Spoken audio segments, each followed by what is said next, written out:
কি ব্যাপার রে? কিরে দীপু ভাই, কালকে ফ্ল্যাগ হোস্টিং হলো, হ্যাঁ, তারপর পিকনিক করলাম, নিয়ে তারপর তুই রাতে গায়েব হয়ে গেলি। আর এখন এই সকালবেলা হেঁটে হেঁটে কোথায় যাচ্ছিস? গাড়ি কই তোর? আজকে তো গাড়ি চালাইনি, আসল কাজ তো আজকেই। আসল কাজ মানে? আসল কাজ আয় আমার সাথে। আরে ভাই, আমরা যাচ্ছি রে কোথায়? আরে আয় না, সঙ্গে আয় তো, দেখাচ্ছি তো।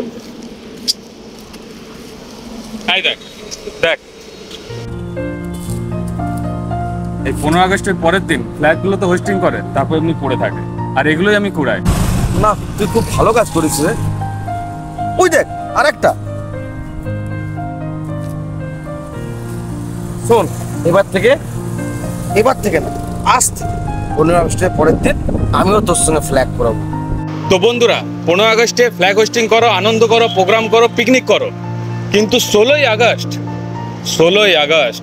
আর এই 16ই আগস্ট আমরা যেমন 15 আগস্টের পরের দিন যেমন আমরা এই ফ্ল্যাগগুলোকে রাস্তা থেকে কুড়িয়ে সঠিক জায়গায় সঠিকভাবে যত্ন করে রাখছি, ঠিক আমার মতো তোমাদেরও কর্তব্য, সবাইকার প্রতিটা ভারতবাসীর কর্তব্য, একটাও ফ্ল্যাগ যেন রাস্তায় পরের দিন পড়ে না থাকে, সেই লোকের তুলে সঠিকভাবে যত্ন করে ভালো করে রেখে দেবে।